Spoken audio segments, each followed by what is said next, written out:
Good evening, scholars, and I hope the new day has found you well. Welcome to the second segment of Mr. Bloom's Story Time. I hope you enjoyed last night's reading. It was fun getting it set up, and gonna just dive right into the book. When we last left our hero, Santiago, we found that he was a shepherd boy from a poor hillside country in Spain called Andalusia.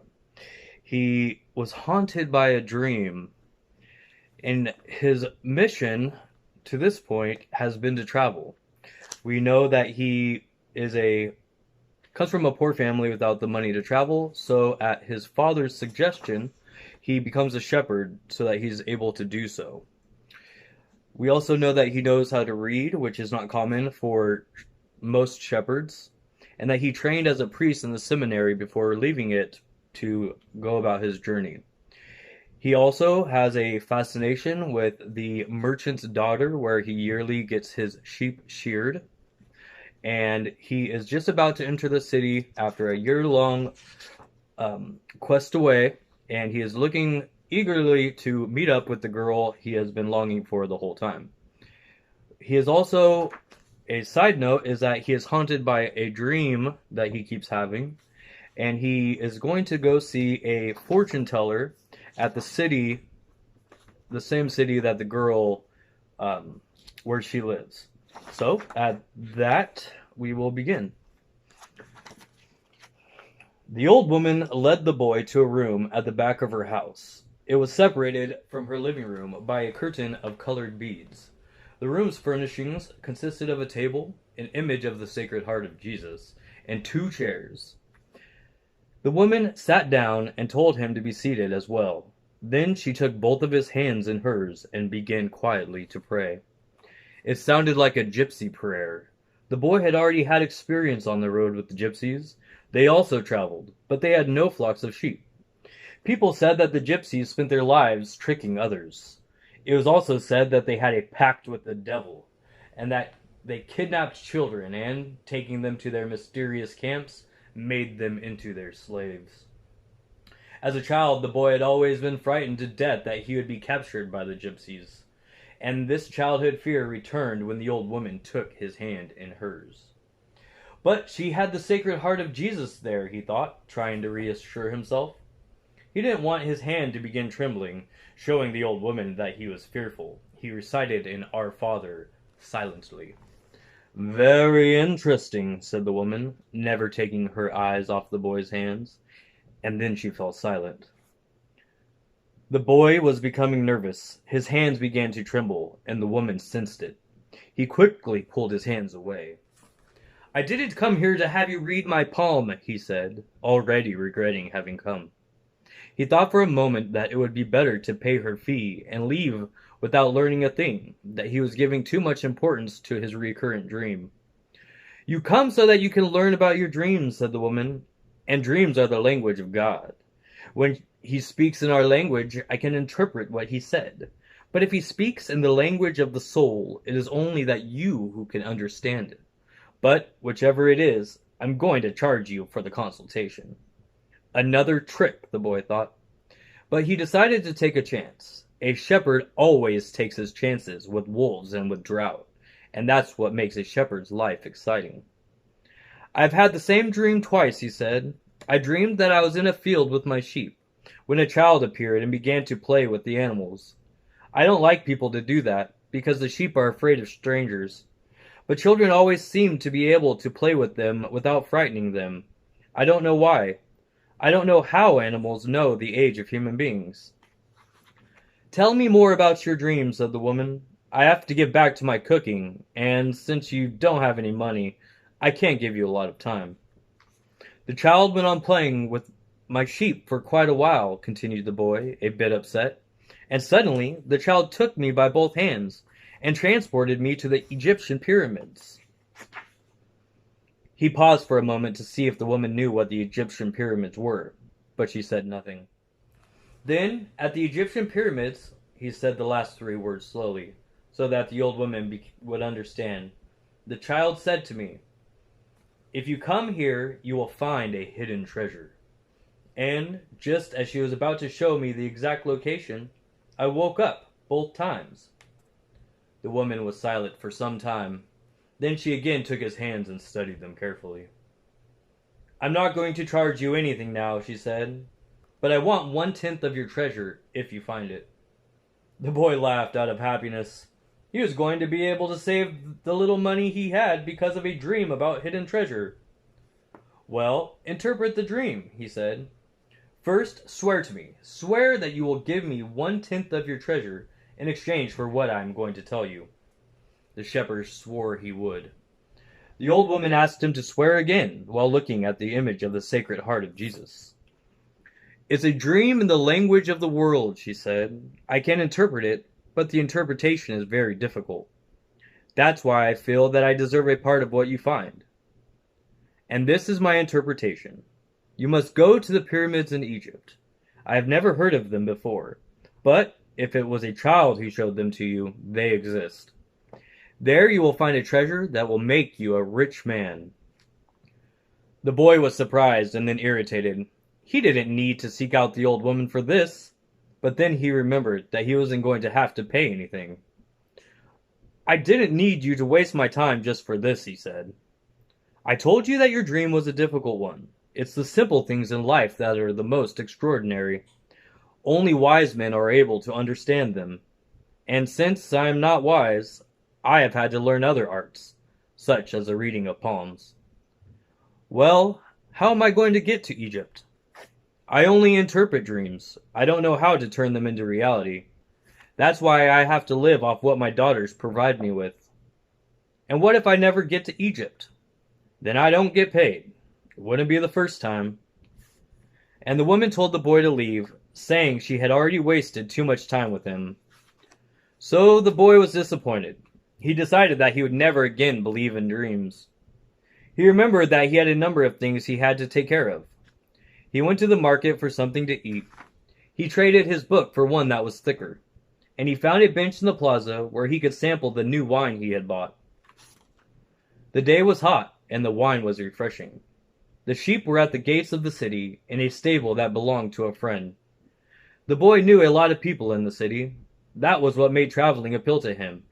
He always made new friends, and he didn't need to spend all of his time with them.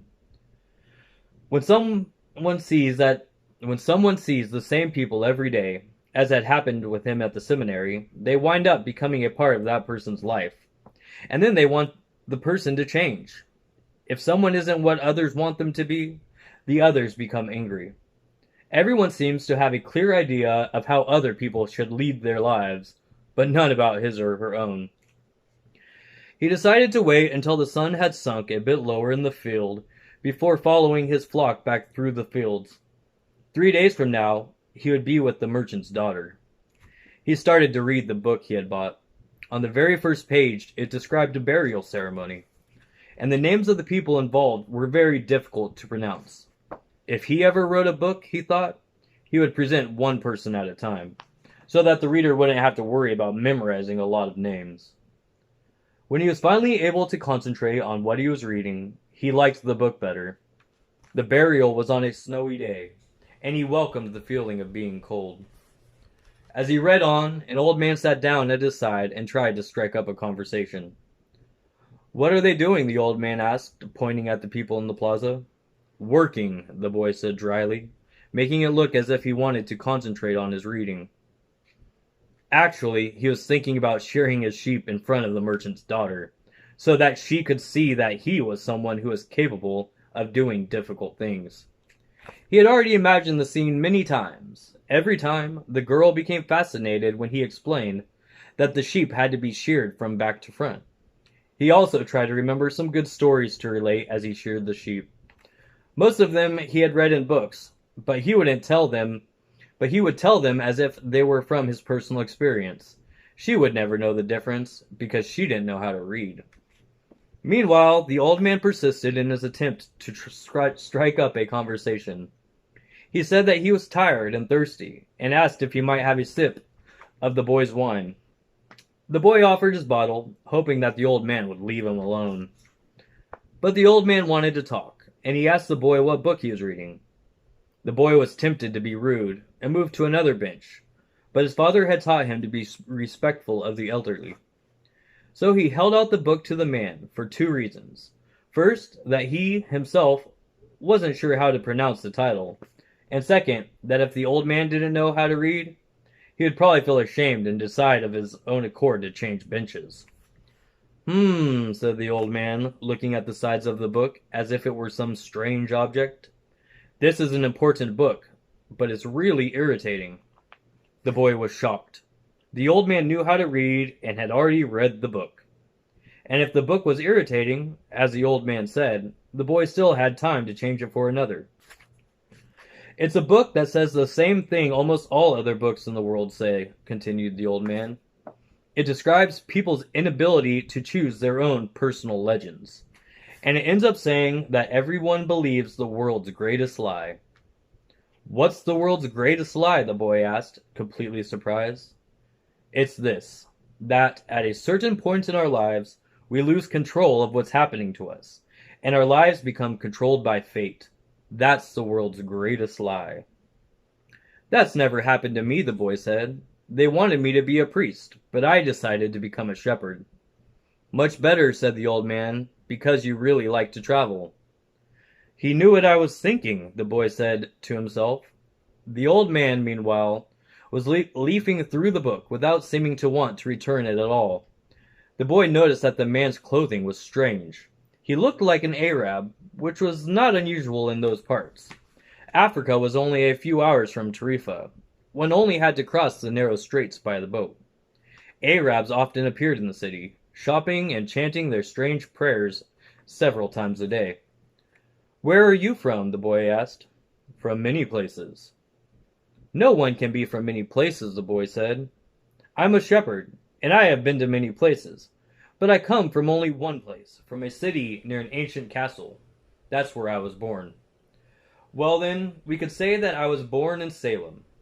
The boy didn't know where Salem was, but he didn't want to ask, fearing that he would appear ignorant.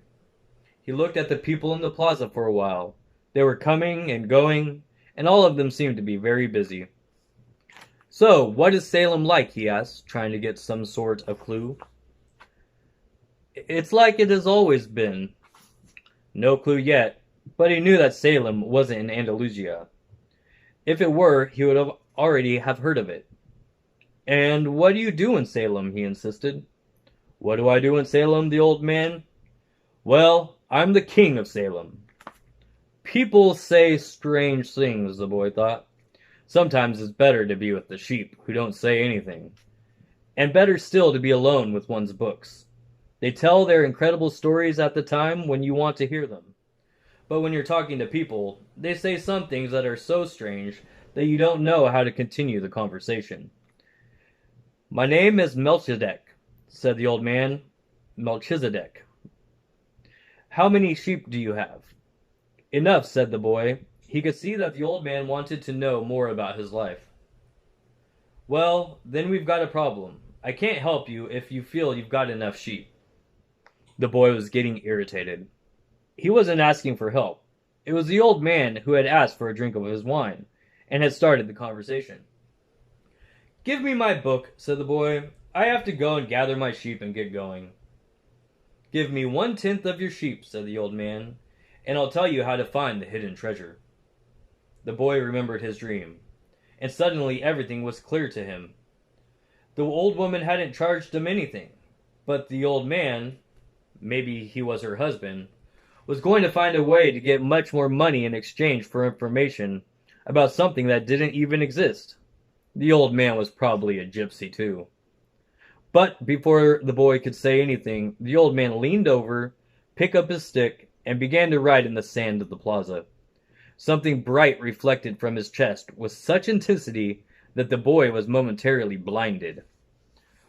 With a movement that was too quick for someone his age, the man covered whatever it was with his cape. When his vision returned to normal, the boy was able to read what the old man had written in the sand. There, in the sand of the plaza of that small city, the boy read the names of his father and his mother and the name of the seminary he had attended. He read the name of the merchant's daughter, which he hadn't even known, and he read things he had never told anyone. Okay, that ends our segment for today. I hope everybody enjoyed, and have a good night. See you tomorrow.